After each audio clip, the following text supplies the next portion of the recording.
여러분 황금 연휴의 마지막 날 어떻게 보내고 계십니까? 하하, 여기저기서 한숨 소리가 들릴 시간이네요. 어휴, 연휴 끝나니 옷이 안 맞네.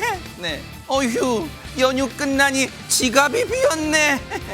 그리고 무엇보다 에휴, 내일 출근해야 하는구나.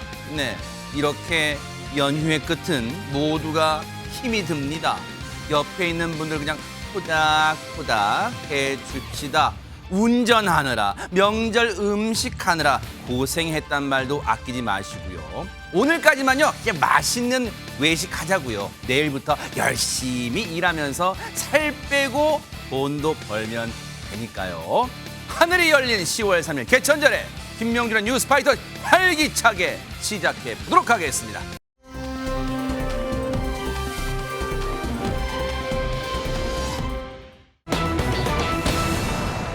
세상에, 연휴날 바로 어제 이런 일이 있었다고 합니다. 이담 아나운서. 네, 어제 좀 사고가 있었는데요. 울릉도 하면 가장 먼저 떠오르는 대표적인 명소죠. 거북바위에서 일어난 어허. 일이었습니다. 네. 이 거북바위는요, 캠핑장으로도 굉장히 유명합니다. 캠핑을 많이들 하세요. 그래요? 아, 거기 이건가 주변에 보네요. 네. 물도 굉장히 맑고요. 그래서 수영도 하고 스노클링도 많이 해서 관광객들이 굉장히 많이 찾는 장소입니다. 진짜 가보고 싶어요. 사진만 봐도. 저 모양을 보시면요, 큰 거북이가 새끼 거북이를 업고 있는 형상이다. 그래서 거북바위라고 불리는데요. 진짜 그렇게 생겼어요, 진짜. 네, 이번 네. 연휴를 맞아서 또 연휴가 길었잖아요. 여기를 네. 찾은 관광객들이 굉장히 많았다고 합니다. 어허. 추석 즈음에는요, 그 텐트가 꽉 차게 세워졌다고 해요. 네. 그런데 여기서 생각지도 못한 일이 발생을 했습니다. 자세한 내용은 영상으로 함께 보시겠습니다. 무슨 일일까요, 네? 어제 울릉도의 대표적 관광 명소인 거북바위를 찾은 관광객들의 모습인데 금이 쫙 가죠. 어머나, 어머나. 순식간에 거북바위의 머리 부분이 무너져 내립니다. 어머! 굉음에 놀라서요. 혼비백산 관광객들은 달아납니다. 어머머! 쏟아지는 흙더미를 피하다가 바다에 들어가기도 하고요. 어머. 낙석에 묻힌 차에서 빠져나오기 위해서 애쓰는 관광객의 모습도 보입니다. 아니, 대체 이게 지금 보고도 믿기지가 않는 게 김현주 평론가 대박 사건, 이게 무슨 일입니까, 대체? 그러게요. 정말 보면서도 믿기지가 않는다는 표현이 딱 적절한데 네. 저 머리 부분이라고 보여지는 저 부분이 그냥 한꺼번에 무너졌잖아요. 그니까요. 저 돌의 무게가 400톤이었다고 합니다. 어머나, 어머나. 낙석이 자그마치 400톤. 그러니까 저기 실금처럼 저렇게 금이가 있었잖아요. 그런데다가 저 부분이 이렇게 밖으로 나와 있었는데 무너져 내리고 나니까 저렇게 허공이 보이는 거예요. 없어졌네요. 진짜 감쪽까지 없어졌어요, 세상에. 그렇습니다. 이 일이 일어난 게 어제 오전 7시경이었는데 부상자가 있었습니다. 어허. 안타깝게도. 또 그 한 분은 20대 여성인데 머리를 좀 크게 아이고. 다쳤다고 하고요. 나머지 20대 여성 한 분하고 30대 남성 두 분은 좀 경상을 입었는데 네. 이 20대 여성 머리를 크게 다쳐서 뇌출혈 증상을 보였다고 어머나. 합니다. 그래서 헬기를 이용해서 포항의 한 병원으로 이송이 되었는데 네. 그나마 다행인 것은 생명에는 지장이 없는 것으로 지금 전해지고 있습니다. 천만 다행이긴 한데 지금 보세요. 저 무너져 내린 바위더미 무게가 하재근 평론가님 400kg이어도 정말 엄청난 무게일 텐데 지금 400톤이란 말이에요. 정말로 하마터면 대형 참사가 일어날 뻔했어요, 지금. 예, 저 바위 주변에 수십여 분 있었던 것 같은데 정말 위험했던 순간이었고 우리나라가 뭐 유럽 같은 나라들에 비해서 대체로 산에 있는 바위가 많이 이렇게 딱딱하다고 그렇게 많이 생각들을 하거든요. 네. 화강암이 주로 많으니까. 아하, 네. 그래서 바위가 붕괴하는 사고는 보통 상상하기 어렵고 와. 그래서 바위 아래에서도 별로 이렇게 경각심 없이 많이들 모여 있거든요. 와, 그늘에도 지금 많이 위에서 쉬고. 내려다본 사고 현장 모습인데 지금 네, 와, 그렇습니다. 폭격을 맞은 것 같아요, 진짜. 네, 그러니까 머리 위에 있는 바위가 무너질 거라고 상상을 못 하는데 네. 지금 목격자 말씀에 따르면 네. 붕괴 직전에 뭔가 구르륵 하는 소리가 났다고 합니다. 어허. 그리고 3초 정도 뒤에 꽝꽝 하면서 무너졌는데 그래서 많은 분들이 막 우왕좌왕했고 현장에 수십여 명이 있었는데 특히 그 바위 주변에 이른바 그 차박을 하는 그 차량이 한 5-6대 정도 어머나. 있었다고 합니다. 세상에. 그래서 굉장히 위험한 순간이었던 거죠. 뭔가 저 붕괴 사고가 일어나기 전에 구르릉 했던 소리가 모르긴 몰라도 저 금이 가기 시작하는 그런 소리가 아니었을까 생각이 드는데 관련해서 얘기 좀 들어보시고 이어가 보도록 하겠습니다. 연휴에 텐트족들도 많이 오고 캠핑하신다고 그래가 그 사고 그 주변에 야영했던 분도 계시고 또 뭐 그래 서 계셨던 분도 계시고 하면서 그러면서 이제 그 피해를 보신 것 같아요. 그때도 일부 붕괴돼 가지고 그때는 이제 인명 피해 없이 뭐 양이 그때는 뭐 지금보다 훨씬 적은 양이 이제 무너졌을 거예요. 현장은 이제 장비를 좀 해가지고 약 치우고 있는 중인데 완전히 치울 수는 없는 상태이고 추가 분기가 있을지도 몰라서 현장은 지금 출입 금지시키고 있는 상태입니다. 여러분도 들으셨죠? 지금 얘기를 들어보면 놀라운 사실이 있어요. 허주연 변호사님, 지난 6월 때도 뭔가 이미 한 차례 붕괴가 있었다는 거 아니에요? 그렇습니다. 불과 몇 달 전이잖아요. 지난해 6월에도 10톤 가량의 이 어른 키만한 바위가 굴러 떨어졌었거든요. 다행히 그때도 인명 피해는 없었고 이번 낙석도 그때 낙석도 모두 다 자연 낙석으로 추정이 되고 있는 상태이기는 해요. 네. 그래서 이 사고 지점이 평소에 돌과 흙이 자주 떨어져서 낙석 경고판도 세워져 있는 이미 좀 예견된 사고가 위험이 많이 발생한다고 지금 예견된 저렇게 있네요, 그런- 지금. 네. 맞습니다. 바로 저게 위험 표지판인데요. 이런 것도 세워져 있는 위험 지역으로 굉장히 이제 주변에서는 좀 알려져 있었던 곳이었기 때문에 네. 이게 뭔가 예견된 인재가 아니냐 이런 얘기가 나오고 있는 거거든요. 그리고 이 거북바위는 아니지만 앞서 지난달 24일에도요. 울릉군에 사고가 있었습니다. 울릉 북면 현포리 이 해안 일주도로 바로 저 장면인데요. 오, 네네. 대규모 산사태였어요. 저때 무너져 내린 흙이요. 거의 뭐 2만 톤 가까이 된다고 세상에. 하거든요. 그래서 이제 그때는 다행히 또 새벽 시간대여서 도로를 지나는 차량이 없어서 인명피해는 발생하지 않았었지만 불과 이런 사고가 나고 며칠 되지도 않아서 사고 8일 만에 또다시 울릉군에서 이런 낙석 사고가 이어졌고 이번에는 사람 4명이 다치는 인명피해까지 발생을 하고 만 겁니다. 울릉군에서는요. 보신 것처럼 거북바위 주변 곳곳에 낙석 위험과 캠핑 금지 안내 경고판을 설치해둔 상황이었어요. 그래서 이걸 무시하고 저기서 차박을 했던 사람들도 문제가 있지만 울릉군에서도 대처를 적절히 했는지 좀 의문스러운 부분이요. 네. 일단 철조망으로 출입을 완벽하게 통제하지는 않은 상황이었고 그리고 낙석이 위험이 있다고 하면은 이 망 같은 것들을 설치를 할 수가 있거든요. 이런 것들도 설치를 하지 않고 그냥 경고판만 세워둔 상황이었다는 거예요. 그래서 상당수 캠핑족들이 좀 만연하게 인근에서 차박을 했던 그런 상황으로 보이는데 일단 울릉군에서는 사고 현장을 복구를 하고 캠핑장에 대한 단속을 좀 강화할 예정이라고 합니다. 이거는요.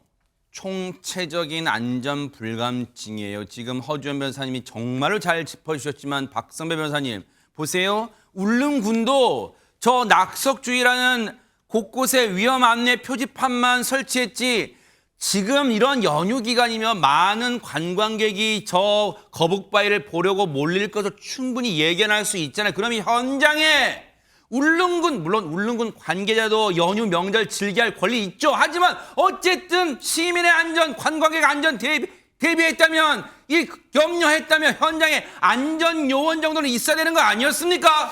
이 사건에서 지자체의 책임이 있는지 여부는 법적으로 따져봐야 하겠습니다만 지자체의 과실이 인정될 여지도 덜어 있어 보입니다. 이 표지판은 그 법적 효력이 있는지 여부가 상황에 따라 달라집니다. 예를 들어 관련 법령에 따라서 이 캠핑 금지 구역으로 지정되면서 이에 따라 설치된 표지판이라면 당연히 법적 효력이 있고 단순히 안전을 도모하기 위해 임시로 설치해둔 표지판이라면 법적 효력 유무가 다투어질 수 있습니다. 그렇지만 일반인 입장에서는 표지판의 내용을 준수하여야 하는데 지자체가 사고 발생 시 더 큰 과실 책임을 부담하는 경우는 사고가 반복돼 오다 보니 앞으로 또 사고가 발생할 상황이 예견되고 그럼에도 불구하고 표지판이나 안전사고 방지 시설을 설치하지 않은 경우입니다. 이 사건에서는 안전사고 방지 시설을 설치하지 않은 것으로 보여서 지자체의 책임이 인정될 여지가 덜어 있어 보이는데 그럼에도 불구하고 이 표지판에도 불구하고 출입해 캠핑을 한 일반인들에게도 상당 부분 과실이 부과될 것 같습니다. 모두가 주의해야 하고 지자체도 특별히 긴 연휴 기간 중에는 사고가 발생하지 않도록 만반의 대비를 갖추어야 합니다. 좋은 점 짚어주셨어요. 피해를 보신 저 관광객 분들도 하루아침에 정말 이른 아침에 날벼락이었겠지만 정말로 안전 불감증은 없었는지 한번 짚어볼 대목이에요. 우리가 설마 무너지겠어, 설마 무슨 일 있겠어 하는 그 설마가 하마터면 큰 화를, 그 참사를 부를 뻔했던 그런 사고였습니다.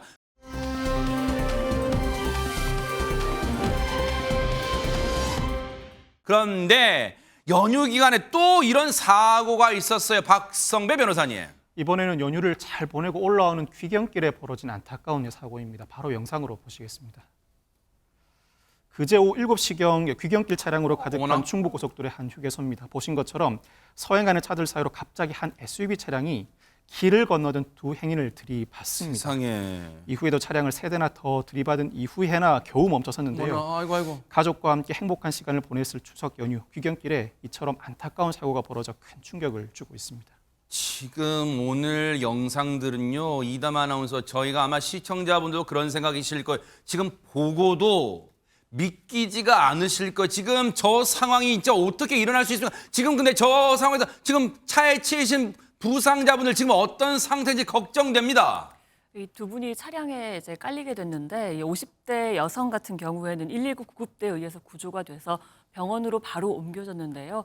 근데 세상을 떠나고 말았습니다. 세상에. 그리고 60대 남성은요, 자력으로 탈출을 했지만 전신에 찰과상을 입고 현재 병원 치료를 받고 있다고 합니다. 이 두 분 부부 사이입니다. 어머나. 휴게소에 차를 세우고요, 편의점 가기 위해서 길을 건너다가 이런 변을 당하게 됐습니다. 그야말로 순식간에 벌어진 일이었습니다. 주변 분들도 충격을 금치 못하셨을 텐데 얘기 들어보시고 이어가 보도록 하겠습니다. 휴게소에 사람이 인산인해에 있었어요. 사람을 치고 주차장차로 석대를 충격을 하고 멈추게 된 거라고. 사람이 많긴 많을 수밖에 없었어요. 이 연휴 기간에 차를 몰고 고속도로를 다녀보신 분은 아시겠지만 휴게소마다 사람들로 넘쳐났습니다. 하지만 사람들 넘쳐난 것과 저렇게 차가 저렇게 빠른 속도로 다니는 게 무슨 상관관계가 있어요, 세상에. 그렇죠. 특히 이번에는 연휴가 상당히 길지 않았습니까? 그래서 이번 연휴 기간에 약 4천만 명이 이동을 할 것이다. 이제 세상에. 이런 예측이 있었거든요. 네. 그렇다면 국내에서 움직이는 분들은 물론 뭐 배를 타고 섬으로 들어가시는 분들도 계시겠습니다만 주로 육로에서 그러니까 자동차를 이용해서 그렇죠. 이동하시는 분들이 가장 많았을 거란 말이죠. 네. 그렇다고 하면 이 휴게소에도 당연히 많은 분들이 계셨을 것이고 정말 더 큰 자칫 더 큰 사고로도 이어질 가능성을 배제할 수 없었기 때문에 그렇지만 이 사고 자체가 너무나 안타까운 면이 있습니다. 더구나 이 70대 운전자가 운전하던 이 차량은 이 피해를 당한 두 분을 들이받고도 멈추지를 못하고 더 이렇게 밀려가면서 차량 세대를 더 들이받았다고 세상에. 하니까 아우 정말 생각만 해도 아찔한 사고가 아닐 수 없습니다. 하재근 평론가님, 휴게소마다 사람이 넘쳐났다면 우리가 상식적으로 생각할 때 서행을 하는 게 원칙이고 기본일 텐데 어찌다 저렇게 빠른 속도로 저 차는 달리고 있었던 거 대체 무슨 일이 벌어진 겁니까? 그러니까 이해할 수 없는 운행을 한 건데 네. 우리가 보통 이해할 수 없는 운행을 했을 때는 1차적으로 운전자의 음주를 의심하죠. 그래서 음주 측정을 했는데 술을 마시지 않은 걸로 확인이 됐습니다. 그러면요? 이 운전자는 뭐라고 그러냐면 차가 갑자기 튀어나갔다라고 하면서 급발진을 주장하고 있습니다. 하하. 급발진을 주장하지만 지금 급발진 여부는 그동안 뉴스파이터가 여러 차례 전해드렸지만 밝혀내기가 상당히 쉽지는 않아요. 그러면 저 주장이 그대로 받아들여질 수 있을까요? 사고 원인을 정확히 밝혀낼 수 있을까요? 허주연 변호사님. 이 부분은 좀 저희가 예단하기는 어려워 보이고 좀 더 추가적인 수사가 필요해 보이는데요. 그런데 영상에서 보는 것처럼 차가 정상적인 운행이 아니었어요. 갑자기 튀어나가서 이 보행자를 충격하고 그럼에도 멈추지 못하고 차량까지 부딪히고 나서야 겨우 멈추는 모습을 보실 수 있었는데요. 이게 뭐 여러 가지 가능성은 일단 열어두고 수사를 해야 될 것 같습니다. 뭐 모든 고령 운전자들이 다 그런 것은 아니지만 운전자가 70대 분이시기 때문에 아무래도 운동신경이나 이런 것들이 조금 떨어질 수는 있어요. 그래서 운전 미숙의 가능성도 우리가 배제할 수는 없는 상황으로 보이고 또 운전자 주장대로 지금 너무나 이상하게 갑자기 차량이 튀어나갔기 때문에 급발진 가능성도 열어두고 수사를 좀 진행해야 되는 부분으로 보이고요. 경찰에서는 블랙박스와 목격자 진술 등을 토대로 좀 구체적인 수사를 해볼 계획이라고 하는데 급발진 여부는 말씀하신 것처럼 입증하기가 상당히 까다로운 부분이 있기 때문에 이 사건의 원인이 어떻게 밝혀질지는 좀 더 지켜봐야 될 것 같습니다. 세상에 너무너무 원통하고 억울하고 안타까운 그런 사고였습니다. 세상에 고인의 명복을 빌겠습니다. 너무너무 안타깝습니다.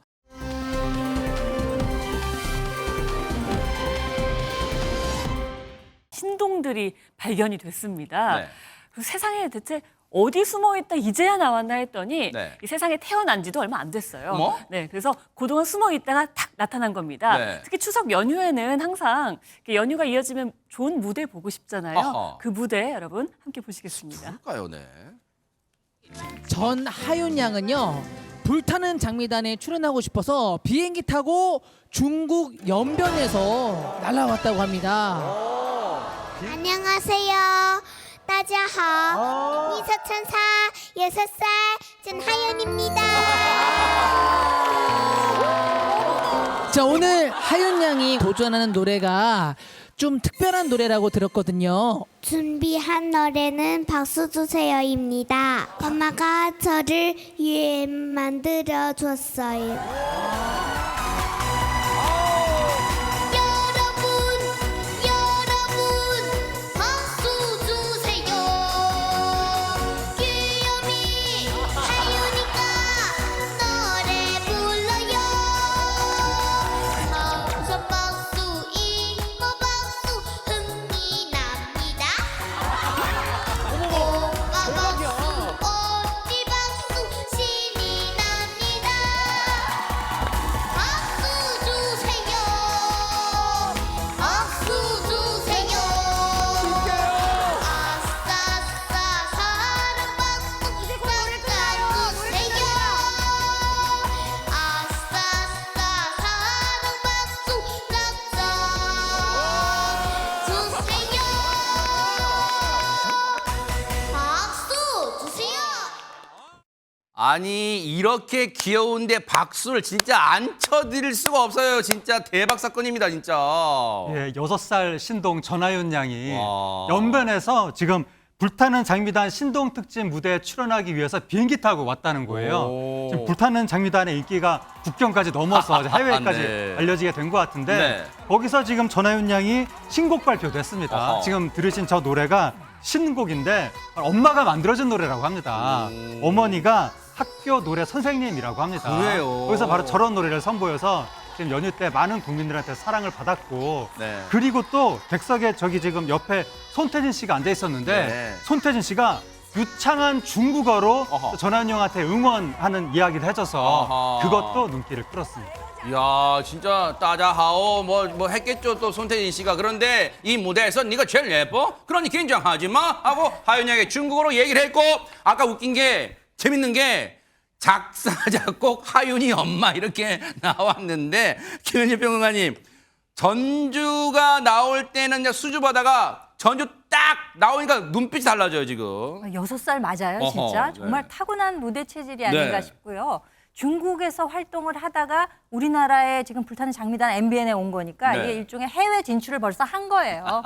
그 뭐 말보다 노래를 먼저 배우고 네. 뭐 2살 때부터 행사를 다녔다 그래요. 하윤양 어릴 때 모습인가 보네요. 그렇죠. 네. 의상도 협찬을 받는다고 하니까 어머나. 정말 이게 타고난 스타가 아닌가 그런 생각이 드네요. 네. 아니 근데 진짜 지금 저런 무대를 신동들이 펼치면요, 허주연 변호사님 지금 보세요. 흥기 실력 다 갖췄다는 게 이제야 좀 이해가 돼요 지금. 그러니까요. 네. 어떻게 전화에 어디서 저런 흥이랑 끼가 나오는지 정말 타고났다는 생각밖에 들지 않는데요.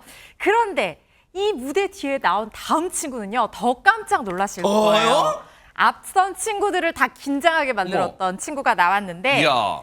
진짜 한류 스타 블랙핑크의 제니 씨 아시죠? 네. 제니 씨 너무 닮은 리틀 제니, 제니 미니미, 정초아 양이 출연을 했습니다. 외모도 똑 닮았을 뿐만 아니라 의상도 그렇고요. 정말 어허. 고난도 댄스에 흔들림 없는 가창력까지 그야말로 흥기 실력 3박자를 다 갖춘 진짜요? 거기에 제니 씨까지 닮은 어머나. 그런 친구가 나왔는데 어떤 무대였을지 너무 궁금하시잖아요. 아하. 영상으로 한번 만나보고 오시겠습니다. 아, 설마요, 네. 내게 미안하지만 I'm not sorry. 오늘부터 나 Bitch 나는 solo.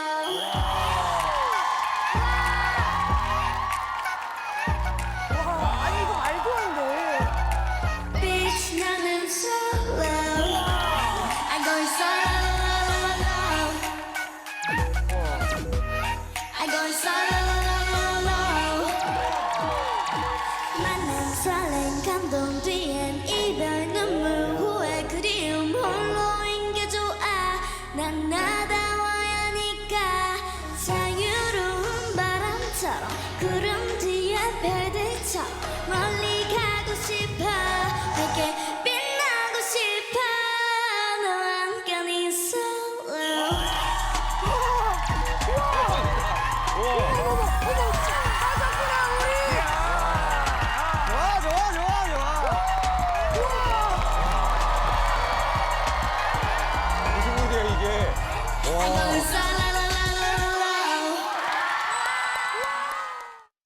이건 진짜 대박 사건이라고 해야 될까요? 지금 정초하 양이 이담 아나운서 혹시 제니 씨의 사촌 동생? 안 그래도요. 네. 인터넷상에서는 제니 씨 조카다라는 소문이 일고 있다고 아하. 해요. 근데 사실은 아닌 걸로 알려져 있습니다. 그래요? 굉장히 닮았잖아요. 진짜로, 네. 게다가 그냥 외모만 닮은 게 아니라 끼랑 뭐 노래, 춤, 잘하는 것까지 다 닮았습니다. 표정까지. 그러니까요. 네. 이 정초화 양은 2013년생입니다. 10살이에요. 아하. 정말 끼가 넘치는 모습이죠. 네. 게다가 10살인 아이가 무대 매너가 이렇다고? 라는 생각이 들 정도로 정말 네. 프로급 무대 매너인데 네. 아까 무대에 보시면은 가사에 뭐 이별, 후회, 눈물 이걸 아이가 어떻게 이렇게 표현하지 했더니 네. 이미 드라마에 몇 차례 출연한 아역 배우라고 합니다. 그래요? 네, 그래서 이런 감정 표현까지 굉장히 잘했던 것 같습니다. 네. 제니 언니처럼 아주 세계적인 스타가 되고 싶어서 연습을 열심히 한다고 하는데요. 연예인 판정단들도 제니만큼 뛰어난 스타가 될 것 같다라고 하면서 정말 스타성 있다 기립박수를 보냈습니다. 아마 될 것 같아요. 근데 네. 꼭 트로트 장르가 아니어도 진짜 세계적인 뭔가 될성 부른 떡잎이 진짜 있다 생각도 들어요, 지금 하재근 평론가님. 예, 지금 엄청난 신동들의 모습을 네. 우리가 줄줄이 봤는데 시청자들도 깜짝 놀랐고 네. 그런데 우리나라가 보유한 원조 트로트 신동이 있지 않습니까? 아하. 김다연 양이죠. 네. 김다연 양도 전날 저 자리에 있었는데 네. 김다연 양이 보다가 깜짝 놀랐던 오. 그런 무대가 또 있었습니다. 어머? 그 무대가 어떤 무대였는지 네. 영상으로 한번 보시겠습니다. 또 그런 무대가 있어요, 네. 안녕하세요. 여수의 트로트 소녀에서 전국 구 트로트 소녀가 되고 싶은 여문초등학교 2학년 3반 한수정입니다. 가요제를 나갔다면은 다 대상. 2002년 진도 해변가요제, 2023년 여수 거북선 가요제, 그리고 울산 돌고래 가요제 모두 대상을 탔습니다. 혹시 비결이 있습니까? 열심히 하면 됩니다. 가지마 가지마 동아줄로도 붙잡는 청춘 미련만 한숨만 제발 남지 않는 삶이 되길 물방울 빗물로 여기면서 살아왔던 날들이 후회한 점 없다면 그건 거짓말 그저 오로지 사랑 하나만을 위해 나 살리라 오늘 내일도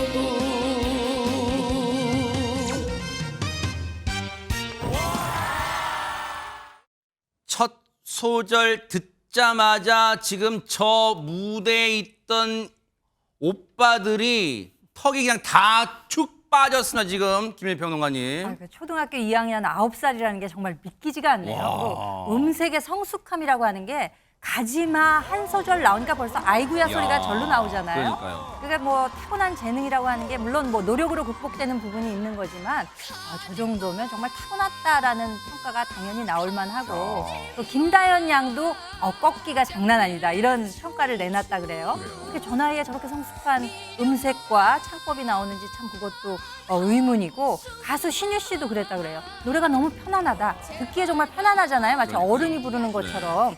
그래서 강약 조절도 완벽하고 뭐 정말 가수라는 평가를 해도 전혀 지나치지 않은 것 같아요.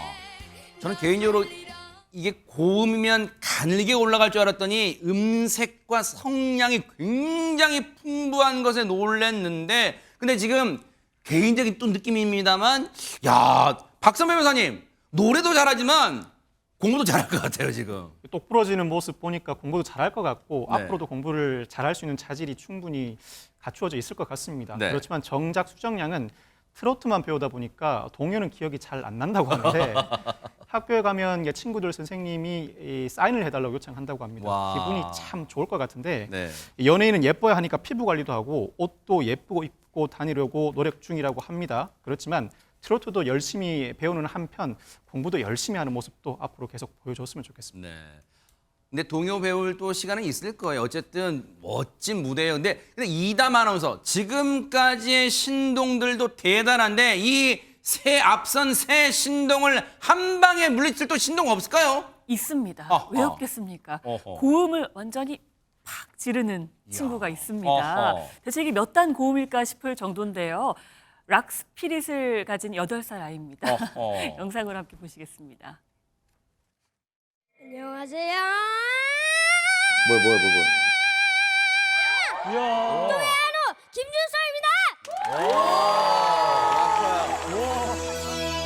네, 나는 이효단 그래 나는 진짜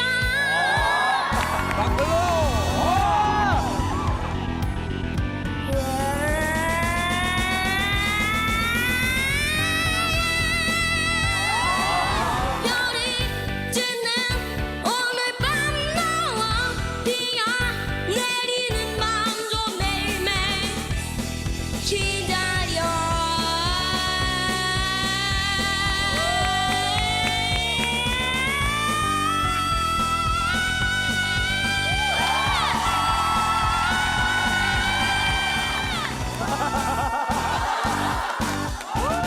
매일매일 기다려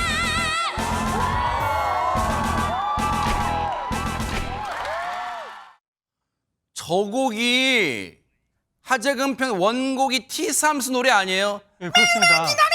네, 과거 80년대 노래인데 어허. 아니 80년대 노래를 어떻게 알고 8살 김인설 양이 저렇게 김인설 군이 저렇게 네. 부르는지 모르겠는데 더 놀라운 게 뭐냐면 지금 원곡대로 부른 게 아니라 살짝 바꿔서 자기한테 맞게 불렀거든요. 네. 바꾼 게 너무 놀라운 거예요. 보통 저 정도로 노래를 바꿔서 부르는 사람들은 프로 가수들이 저렇게 바꿔서 부르는데 그러니까 아이들 특유의 이렇게 좀 치기 어리게 그렇게 바꾼 게 아니라 네. 진짜 가수가 바꾼 것처럼 그러네요. 바꿔 불렀거든요. 굉장히 놀라운데 네. 아버지가 성악가라고 합니다. 어머나? 아버지한테 뭔가 재능은 물려받은 것 같은데 노래 자체는 아버지한테 배워서 한 게 아니라 자기가 그냥 하고 싶은 대로 어머. 그렇게 되는 거라고 하니까 과연 8살에 저런데 나중에 10년 후, 20년 후에는 어떤 노래를 할지 정말 기대가 큽니다. 그러니까요. 어쨌든 진짜 우리의 K-팝, K-트로트의 앞으로의 미래가 굉장히 밝다 이런 생각 해봅니다. 더 많은 신동이 나오기를 기대를 해보면서 응원하겠습니다.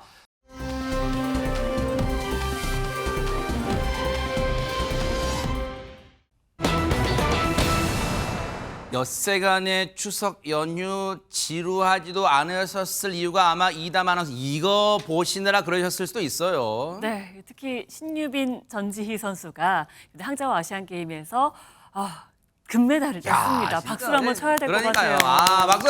네, 너무 네. 잘했어요, 진짜. 네네. 맞습니다. 한국은요, 1986년에 서울 아시안 게임부터 2002년 부산 게임까지 5회 연속 금메달을 따긴 했어요. 그런데 그 이후에는 은메달, 동메달에 머무르면서 금맥이 끊겼다, 뭐 이런 얘기가 있었는데 21년 만에 이번에 신유빈, 전지희 선수가 탁구 여자 복식에서 금메달을 따게 된 겁니다. 말이 21년이죠. 진짜 오랜 세월입니다. 고대하고 고대하던 맞습니다. 금메달이에요, 진짜네. 게다가요, 이 금메달을 따는 이 경기가 끝난 후에 바로 이 2002년에 금메달을 땄던 서근미 코치와 또 포옹하는 모습이 보여지면서 굉장히 네. 감동적이었는데요. 네. 게다가 또 금메달감이 세리머니를 하면서 이게 또 인기를 끌기도 했습니다. 아하. 세리머니를 했는데요. 네. 제가 보기에는 신유빈 선수가 이런 세리머니를 좋아하는 것 같아요. 좀 리드를 하던데요. 하트를 손으로 이렇게 만들고요. 어머나. 그다음에 화살을 쐈거든요. 네. 그게 굉장히 또 상큼한 금메달리스트의 모습 그대로였습니다. 네. 저렇게 또 이제 금메달 보통 깨무는 세리머니도 하잖아요. 보통 귀엽게 뽀뽀도 하고요. 치아가 금메달이에요. 좋아야지 또 할 수 있는. 요거네요. 요겁니다. 네, 요거예요. 네. 와, 하트를 야, 그리고 진짜, 네. 화살을 쏘고요. 윙크도 했습니다. 네네. 진짜 발랄 세리머니다 그런 생각 드는데 허준 변호사님 사실 신유빈 양이라고 해도 되잖아요. 신유빈 양은 정말 우리의 그 한국의 뭔가 한을 진짜 제대로 풀어줬어요 이번에. 아니 어쩜 저렇게 잘해요. 저는 진짜 보면서 너무너무 소중한 그러니까요. 보배다라는 생각이 진짜요. 들 정도로 탁구계를 넘어서 정말 대한민국의 새로운 보물이 탄생한 것이 아닌가 그러니까요. 이런 생각이 들 정도였는데요. 신유빈 선수 또 삐약이라는 별명이 있잖아요. 아, 그런다면서요? 아기여서 삐약이 이런 느낌도 있지만 그 경기할 때 기합을 삐약 이렇게 넣거든요. 진짜예요? 네, 그 삐약 소리 때문에 삐약이 별명인데 시합이 어려울 때 간절하니까 스스로 파이팅을 외치면서 힘을 넣는 그런 소리라고 합니다. 나이는 어리지만 당차고 또 멘탈이 강한 걸로도 굉장히 유명한 선수예요. 이번에도 첫 아시안 게임에 출전하면서 간절한 마음으로 경기에 임했는데 정말 21년 만에 이렇게 기쁜 소식을 가져다 준 것은 물론이고요. 지금 여자 단식, 여자 단체전, 혼합복식 각각 다 동메달을 획득을 해서 전 종목에서 메달을 가져오는 이런 쾌거를 거두었습니다. 신유빈 선수가요. 이번 금메달 획득하고 난 뒤에 정말 잊지 못할 첫 아시안 게임이 된 것 같다 이렇게 얘기를 하면서 너무 신기하고 또 이 뒷부분은 아이 같습니다. 우리 집에도 금메달이 생겼어요. 이렇게 얘기를 했다고 합니다. 아니 그러면 하재근 평론가님 이 삐약이 신유빈 선수가 처음부터 아까 뭐 신동 얘기 나왔습니다만 처음부터 막 잘했어요? 신유빈 선수를 보면 맹모 삼천지교가 떠오르는데 어. 원래 환경 따라 간다는 얘기가 네. 있잖아요. 아버지가 탁구장을 하셨다고 합니다. 와. 그래서 자연스럽게 5살 때부터 탁구를 시작하게 됐고 네. 그런데 어머나 세상에 아이고 세상에. 저 아기 때부터 실력이 주목받으면서 TV 예능 프로그램에 어머나, 소개되기도 어머나. 했었고 어머나. 그런데 TV에 어렸을 왼쪽 때 현정화 코치 같아요. 네. 아기 때 아하, TV에 네. 나온 그 아이들이 어허. 커서 또 실력이 그렇게 따라주지 않는 경우도 있는데 네. 신유빈 선수는 초등학교 3학년 때 대학생 선수를 4대 0으로 이기고 세상에. 그리고 만 14살 나이로 최연소 탁구 국가대표로 선발이 되고 와. 그다음에 중학교 졸업한 이후에 바로 실업팀에 들어가서 야. 2020년에 도쿄올림픽 대표 선수로 나가서 단체전 8강에 진출하고 이번에 금메달을 딴 겁니다. 진짜 왼쪽 모습과 오른쪽 모습 보세요. 어머 세상에 자세 이 스매싱 자세는 똑같네요. 이제 어릴 때부터 그대로 기본기를 탄탄하게 배운 우리 삐약이 신유빈 선수 앞으로의 이제 무대도 저희가 열심히 한번 응원을 해보도록 하겠습니다. 한국 탁구의 미래 밝다 이런 생각해 봅니다. 그런데 아시안 게임 때 저렇게 경사스러운 일도 있었지만 진짜 또 하나의 눈길 가는 장면도 포착이 됐다면서요. 김현주 평론가님 어떤 장면일까요? 네. 이번에는 유난히 북한 선수들과 우리나라 선수들의 그 접점 찾기가 좀 쉽지 않았습니다. 아하. 굉장히 좀 북한 선수단이나 코칭 스태프들이 조금 날선 그런 자세라고 할까요? 좀 그런 모습들이 관찰이 됐었는데 네. 이렇게 지금 우리 신유빈 선수하고 전지희 선수가 이제 꺾었잖아요. 네. 북한을 꺾었으니까 그러니까 경기 직후에도 북한 코칭 스텝이랑 선수단들한테 조심스럽게 다가가서 그래도 조금 응대를 아마 해줬던 모양이에요. 네. 그리고 시상식 장면에서도 왜 금메달리스트들이 왜 이렇게 은메달, 동메달 딴 선수들이랑 같이 왜 이렇게 뭐 하이파이브도 맞아요, 하고 네. 그런 장면 있잖아요. 네. 그런데도 조금 주춤주춤 했었나 봐요. 신유빈 선수 입장에서도 이번에 조금 유난히 분위기가 그랬기 때문에 네. 그럼에도 하이파이브라고 하기에는 조금 모자라지만 그래도 이게 손바닥을 마주치는 그런 모습도 관측이 됐고 네. 또 이후에 저렇게 이제 사진 촬영하는 장면에서도 네. 전지희 선수가 북한 선수들을 불렀다 그래요. 같이 올라와서 우리 이렇게 사진 촬영하자라고 하니까 표정은 좀 굳어 있긴 했지만 메달을 저렇게 이제 손에 쥐고 다 함께 단체 사진을 찍는 그런 모습이 연출이 돼서 또 많은 사람들이 좀 흐뭇한 시선으로 바라보기도 했다고 합니다. 근데 제가 보세요. 이 사진을 보면 제 마음이 삐딱한지 모르겠지만 보세요. 우리 금메달 딴 우리 신유빈 전지 선수 중심으로 화면 오른쪽에는 이제 다른 나라 이제 동메달 딴 이 두 나라 있잖아요. 거기 선수들 같이 올라와서 금메달 자리에 올라와서 같이 메달 들어보며 활짝 웃고 있는데 지금 보세요. 북한 선수들 올라오긴 올라와요. 맞듣지 않은 표정으로 올라왔어요. 그런데 표정 보세요. 전혀 안 웃어요. 이게 지금 웃을 일입니까? 뭐 그런 표정으로 지금 안 웃고 있는 것 같아요. 지금 보세요. 제가 없는 말 합니까? 지금 보세요. 지금 저 북한 선수들 보세요. 안 웃고 있어요. 지금 박성배 변호사님. 이번 아시안 게임에서는 북한 선수단이 한국 선수단이나 취재진 등에게 유독 예민한 반응을 보이고 있는데 내부 지침이 있나 싶을 정도입니다. 예를 들어서 지난달 25일 사격 러닝 타기 단체전에서 한국 선수단이 금메달을 따고 북한 선수단이 은메달을 땄습니다. 네. 경기 이후 시상식에서 한국 선수들이 북한 선수들 어깨를 두드리면서 대화를 시도하고 함께 사진을 찍자고 제안하는데 네. 북한 선수들이 거부하면서 냉랭한 태도를 유지했습니다. 이 분위기는 유도장에서도 마찬가지였습니다. 유도 남자 저때 73kg 안 올라갔나 봐요. 끝까지 안 올라갔나 실제로 봐요. 올라가지 않았고 은메달을 수여받으면서도 침울한 표정을 짓고 가끔 한숨을 쉬는 모습도 포착됐습니다. 네. 유도장에서도 이 분위기는 마찬가지였는데 유도 남자 73kg급 이하에서 한국의 강원철 선수가 16강전에서 북한의 김철광과의 대결에서 패합니다. 패한 뒤에 강원철 선수가 먼저 손을 내밀었는데 김철광 선수가 거절합니다. 승자가 패자의 악수 요청을 거부한 것입니다. 아니 우리 선수가 일단 졌는데도 불구하고 먼저 악수를 청했는데도 북한 선수 이긴 북한 선수가 악수를 거부했다고요? 그렇습니다. 대박 사건입니다 진짜로. 그런데 북한이요 이번 아시안 게임에서 심지어 우리 대한민국을 이렇게 표현하고 있다면 한번 들어보시고 이어가 보도록 하겠습니다. 여자 축구 우리나라 팀과 괴뢰팀 사이의 준결승 경기가 9월 30일에 진행되었습니다. 경기는 우리나라 팀이 괴뢰팀을 4대 1이라는 압도적인 점수 차이로 다승한 가운데 끝났습니다. 괴뢰는 사실 시청자분들 기억하실지 모르겠지만 예전에 어릴 때 만화 또리 장군에서 우리가 그 북한 괴뢰라고 했는데 지금 저기가 지금 우리 대한민국을 괴뢰라고 지금 하고 있어요. 지금 하지가 네, 저도 어렸을 때 북한 괴뢰군 뭐 이런 식으로 많이 배우기도 하고 저도 네. 얘기하고 했었는데 그거는 뭐 일상생활 중에서 그렇게 이야기한 거지 그 뭐 한 나라의 중앙 방송, 그러니까. 국영 방송 내지는 공영 방송이 공식적인 뉴스에서 상대 국가 보고 괴뢰 막 이렇게 이야기하지 않거든요.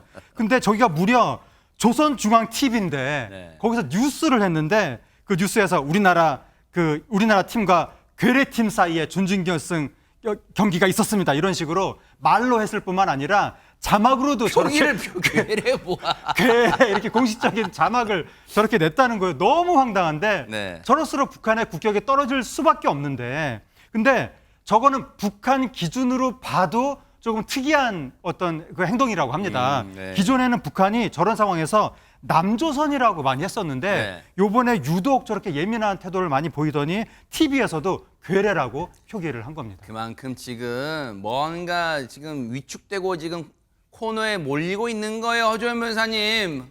그런 생각 안 듭니까? 네네. 저는 괴뢰라는 표현 보고 좀 유치하다는 생각까지도 들더라고요. 그런데 본인들은 정작 어떻게 얘기를 하냐면 북한, 노스코리아라고 국제사회에서 쓰는데도 불구하고 우리를 북한이나 북측으로 부르지 말고 그럼 뭐라 불러요? DPRK, 데모크라틱 피플스 리퍼블릭 오브 코리아 잘한다, 영어. 줄임말인데요. 네. 조선민주주의 인민공화국으로 불러달라고 하면서 이 여자 농구 경기 또 여자 축구 경기가 끝나고 난 뒤에 진행된 기자회견에서 기자들이 북한 북측 표현하니까 반발하기도 했었습니다. 아, 조선민주주의 인민공화국이라 불러라. 노스코리아라고 부르지 말아라. 아, 자기들한테는. 근데 보세요. 어쨌든 자기네들은 노스코리아도 아니고 조선 뭘로 진짜 까먹었어요. 조선 뭐 민주주의 뭐 그런 모르겠고 하여튼 뭐 이렇게 길게 불러달래요. 근데 우리한테 괴뢰래요. 왜 이렇게 호칭 가지고 민감해요? 북한이 지금. 지금 얼마 전부터 그 괴뢰라는 표현들이 상당히 좀 나왔습니다. 윤미향 의원이 그 도쿄에 그 간토 대지진 때 갔을 때 조총련 간부들이 우리를 뭐 남조선 괴뢰 정부 네. 이렇게 한 달여 전부터 이렇게 시작을 하더니 유엔 주재 북한 대사도 우리를 괴뢰 정부라 그랬어요. 그러면서 지금 조선중앙통신에서 조선중앙TV에서 방영하는데 우리나라의 국호를 괴뢰라고 칭한 거예요. 이거는 헛웃음이 나올 정도로 이게 실화냐라는 생각이 들 정도의 블랙 코미디가 아닐 수 없는데 이게 일종의 선긋기로 보입니다. 최근에 북한에서 공식적으로 우리나라를 남조선이 아닌 대한민국으로 호칭하기 시작했거든요. 김정은도 그렇게 부르기도 시작했고 이제 그것까지는 뭐 그렇다 하는데 어떻게 감히 괴뢰라는 표현을 저렇게 텔레비전 중계에서 0대 0 이런 식으로 표현하는 데 있어서 호칭을 한 것인지에 대해서는 도저히 납득이 되지 않는 형편입니다. 네. 글쎄요. 저렇게 꽉 닫혀 있고 여전히 베일에 가려 있고 은둔의 국가란 이미지를 강하게 풍기는 저 북한을 향해서 우리가 마냥 우리는 하나다. 우리는 한 동포다라는 게 글쎄요. 공허한 메아리로 들려오진 않을까 걱정이 됩니다. 참 국격이란 게 뭔지 참 생각해 보게 됩니다.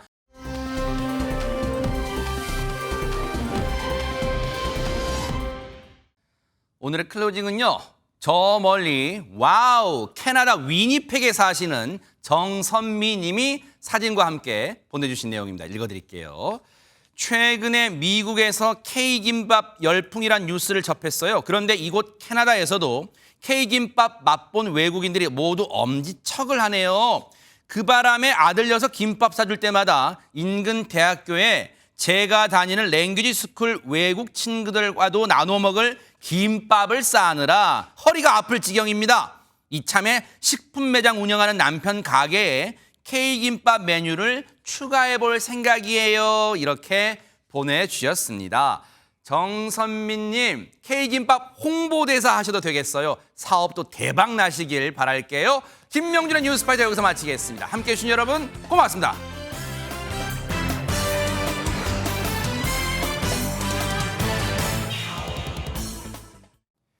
보고 계십니까? 대박 사건. 네, 안녕하십니까? 김명준입니다.